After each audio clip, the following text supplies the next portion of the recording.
आज का हमारा टॉपिक है समुद्री धाराएं, ओशियन करेंट। सबसे पहले हमको जानना है कि समुद्री धाराएं होती क्या हैं। तो आप जान लीजिए, जिस तरह से स्थल खंड पर नदियां प्रवाहित होती हैं, ठीक उसी तरह से समुद्रों में या कहिए महासागरों में जल की धाराएं प्रवाहित होती हैं, जिसे समुद्री धारा कहते हैं। अब हमको ये जानना है कि समुद्री धाराओं की उत्पत्ति के कारण क्या है। आइए सबसे पहले आप इसके कारण को जान लीजिए, रीजन क्या है जान लीजिए, और इसके बाद हम आगे बढ़ते हैं। देखिए, समुद्री धाराओं की उत्पत्ति के 4 कारण हैं, जो मैं आपको यहाँ दिखा रहा हूँ। थोड़ा मैं इसे बड़े में कर देता हूँ ताकि आप आराम समझ सके। देखिए, इसके 4 कारण हैं। पहला है पृथ्वी का अपने अक्ष पर पश्चिम से पूर्व घूमना, और दूसरा है तापमान में भिन्नता, तीसरा लवणता में भिन्नता, और चौथा वायुदाब तथा हवाओं का प्रभाव। इन्हीं 4 कारणों की वजह से समुद्रों में धाराएं बनती हैं और प्रवाहित होती हैं। एक बात यहाँ आप और जान लें कि समुद्री धाराएं 2 प्रकार की होती हैं, जो यहाँ मैंने नोट किया है। एक गर्म धारा और दूसरी ठंडी धारा। अब आइए, आप जो सागरों और महासागरों में धाराएं प्रवाहित होती हैं उसके बारे में हम देख लेते हैं। देखिए, यह अटलांटिक महासागर है, और दोनों साइड यहाँ और यहाँ दोनों जगह है। यह प्रशांत महासागर है और यह पोर्शन हिंद महासागर है। सबसे पहले हम लोग अटलांटिक महासागर की धाराओं के बारे में जानेंगे। और एक बात मैं आपको यहाँ बता दूँ कि यहाँ 2 कलर यूज किए गए हैं धाराओं को इंडिकेट करने के लिए। जो रेड कलर से है यह गर्म जल की धारा है, और जो ब्लैक कलर से है यह ठंडी जल की धारा है। इसे हमने यहाँ सिंबल में शो किया है। देखिए, गर्म जल की धारा रेड कलर से है, ठंडी धारा ब्लैक कलर से है। तो यही चीज़ पूरे इस मैप में फॉलो किया गया है। सबसे पहले आप अटलांटिक महासागर की धाराओं के बारे में देखें, जो यहाँ क्षेत्र है। इसमें सबसे पहले हम गर्म जल धारा को देखेंगे। तो आप देखिए, यह फ्लोरिडा धारा है, जो कि गर्म जल धारा है, और यही आगे बढ़ने के बाद गल्फ स्ट्रीम धारा कहलाती है। ये दोनों धाराएं यहाँ पर गर्म जल धारा है, और दक्षिणी गोलार्ध में भी 2 धारा है, जो आप अब यहाँ देख लीजिए। एक ब्राज़ील धारा है और एक गिनी धारा है। यह 4 धाराएं अटलांटिक महासागर में गर्म धारा के रूप में है। अब आप ठंडी जल धाराओं को देखिए। देखिए, यह ग्रीनलैंड है, और ग्रीनलैंड के पूरब में है, तो इसे कहा जाता है पूर्वी ग्रीनलैंड धारा। और ये जो धारा है जो ग्रीनलैंड के पश्चिम में है, इसे कहा जाता है लेब्राडोर धारा। ये ठंडी धाराएं हैं। इसके बाद यहाँ आप देखिए, ये कनारी धारा है, यह भी ठंडी धारा है। अब दक्षिणी गोलार्ध में आप देखिए, तो यहाँ आप देख रहे हैं यह एक फाकलैंड धारा है, जो कि ठंडी धारा है। और फिर इससे जुड़ा हुआ यह आप बेंगुला धारा देख रहे हैं, यह भी एक ठंडी धारा है। एक धारा हो जो नीचे यहाँ पर है, अब आपको दिखाई दे रहा होगा, दक्षिणी अटलांटिक धारा, यह भी ठंडी धारा है। इस तरह से आपने पूरा टोटल 10 धाराओं को देख लिया, जो अटलांटिक महासागर में पाए जाते हैं। अब आप प्रशांत महासागर की धाराओं को देखिए। देखिए, यह पोर्शन प्रशांत महासागर है, यहाँ भी आपका प्रशांत महासागर का भाग है। तो सबसे पहले हम लोग उत्तरी गोलार्ध में यहाँ देखते हैं, जो उत्तरी अमेरिका के बगल में है। यहाँ पर गर्म जलधारा आप देख रहे हैं, ये अलास्का धारा जो कि गर्म जलधारा है। दक्षिणी गोलार्ध में यहाँ पर आप देखेंगे एल नीनो धारा जो कि गर्म जलधारा है। यहीं पर इसके बारे में एक बात और बताना चाहते हैं कि एल नीनो धारा भारत के जलवायु को प्रभावित करती है।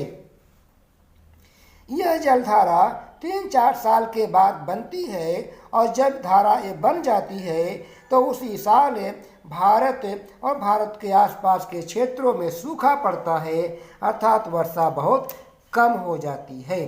क्योंकि जब ये धारा बन जाती है तो इसका वायुदाब कम हो जाता है, तो हवाओं की दिशा बदल जाती है। इसके बाद प्रशांत महासागर में अन्य गर्म धाराएं हैं।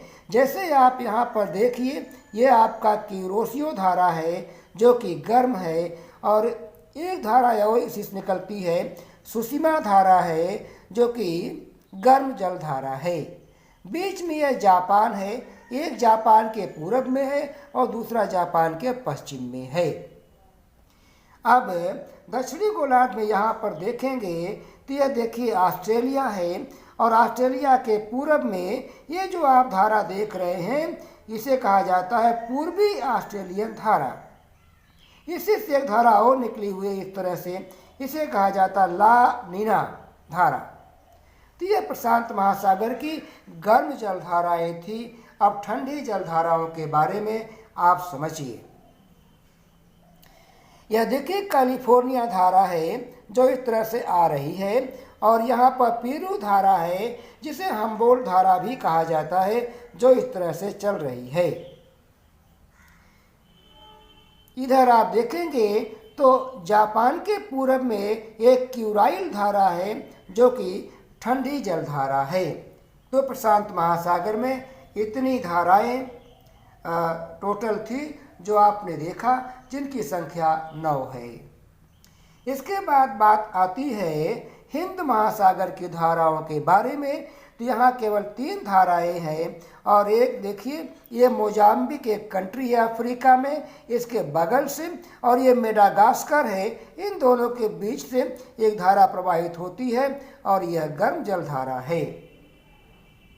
इसी की एक शाखा मेडागास्कर से पूरब से होकर प्रवाहित होती है, जिसे अगुल्हास धारा के नाम से जाना जाता है। और एक धारा और है जो दक्षिणी अटलांटिक धारा है। यही धारा आगे चल करके ऑस्ट्रेलिया के पश्चिम में प्रवाहित होती है, तो हम इसे कहते हैं पश्चिमी ऑस्ट्रेलियन धारा। ये सभी धाराएं थी जो हमने आपको बताया। आपने अभी तक देखा कि 2 प्रकार की धाराएं होती हैं, गर्म जलधारा और ठंडी जलधारा। अब आपको एक बात और जानना है कि जो गर्म जलधाराएं होती हैं वे सदैव भूमध्य रेखा उसके आसपास से ध्रुवों की तरफ चलती हैं। इस तरह से बात समझिएगा, गर्म जलधाराएं सदैव भूमध्य रेखीय क्षेत्रों से ध्रुवों की तरफ चलती हैं दोनों गोलार्धों में। हम इसको वैसे भी कह सकते हैं कि चूंकि भूमध्य रेखा के आसपास जो क्षेत्र होता है यहाँ निम्न वायुदाब होता है और ध्रुवीय क्षेत्रों में उच्च वायुदाब होता है, तो हम ऐसे भी कहते हैं कि जो गर्म जलधाराएं होती हैं यह निम्न वायुदाब से उच्च वायुदाब की तरफ चला करती हैं। इस तरह से हम इसको कह सकते हैं। और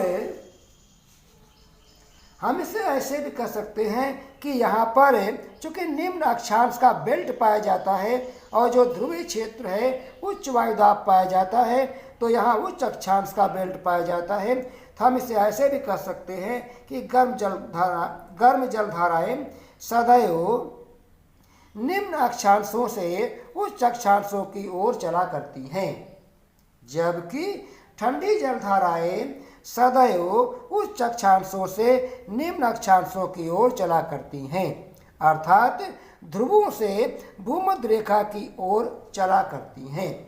ये चीज़ आपका सीटेट वगैरह में पूछा जाता है कि गर्म जलधाराएं किधर से किधर को चलती है, तो अब आप कहेंगे निम्न अक्षांशों से उच्च अक्षांशों की ओर चला करती है, और जो ठंडी जलधाराएं होती हैं वह उच्च अक्षांशों से निम्न अक्षांशों की ओर इस तरह से चला करती हैं। आप ये पूरे फिगर में यहाँ देख सकती हैं। अब आइए इसके बारे में हम आपको नोट प्रोवाइड कर देते हैं। तो सबसे पहले आप लोग अटलांटिक महासागर की धाराओं को देख लीजिए। जो मैंने बताया है वो चीज़ें यहाँ पर शो की गई है। अटलांटिक महासागर धाराओं में फ्लोरिडा धारा, गर्म धारा, गल्फ स्ट्रीम धारा, गर्म धारा, ब्राज़ील धारा, गर्म धारा, गिनी धारा, गर्म धारा। इसके बाद लेब्राडोर धारा है जो कि ठंडी धारा है। पूर्वी ग्रीनलैंड धारा ठंडी धारा है। फिर कनारी धारा ठंडी धारा है। फाकलैंड धारा ठंडी धारा है। बेंगुला धारा ठंडी धारा है। और दक्षिणी अटलांटिक धारा जो कि ठंडी धारा है। अब हम लोग प्रशांत महासागर की धाराओं को देखेंगे। आप इसमें देखिए अलास्का धारा गर्म धारा, एल नीनो धारा गर्म धारा, क्यूरोसियो धारा गर्म धारा, सुसीमा धारा गर्म धारा, ला नीना धारा गर्म धारा, पूर्वी ऑस्ट्रेलियन धारा गर्म धारा। इसमें कुछ ठंडी धाराएं हैं जो हम आपको आगे प्रोवाइड कर रहे हैं। कैलिफोर्निया धारा ठंडी धारा, पीरू धारा जिसे हम्बोल्ट धारा भी कहा जाता है ठंडी धारा, क्यूराइल धारा जिसे ओयासियो धारा भी कहा जाता है यह भी ठंडी धारा है। जितनी धाराएं प्रशांत महासागर में थी। और आइए अब हम लोग हिंद महासागर की धाराओं के बारे में देख लेते हैं। तो देखिए यहाँ 3 धाराएं हैं हिंद महासागर में। मोजाम्बिक धारा गर्म धारा, अगुल्हास धारा गर्म धारा, पश्चिमी ऑस्ट्रेलियन धारा ठंडी धारा है। अब इसका नोट आप देखिए। कुछ महत्वपूर्ण पॉइंट यहाँ दिया गया है जो हमने आपको पहले बता भी दिया है। आप एक बार फिर से देखें नोट में। ये एग्जाम में बराबर दोनों पॉइंट पूछे जाते हैं, विशेष तौर पर सीट के एग्जाम में, तो आप ध्यान दीजिएगा। गर्म धाराएं निम्न अक्षांशों से उच्च अक्षांशों की ओर चला करती हैं। ठंडी धाराएं उच्च अक्षांशों से निम्न अक्षांशों की ओर चला करती हैं। ये क्वेश्चन सीटेट, यूपीटेट, सुपरटेट में पूछे जाते हैं। आप वहाँ ध्यान दीजिएगा। ये क्वेश्चन भी काफ़ी इम्पोर्टेंट है कि जहाँ पर गर्म तथा ठंडी धाराएं आपस में मिलती हैं वहाँ अत्यधिक मात्रा में मछलियाँ पकड़ी जाती हैं।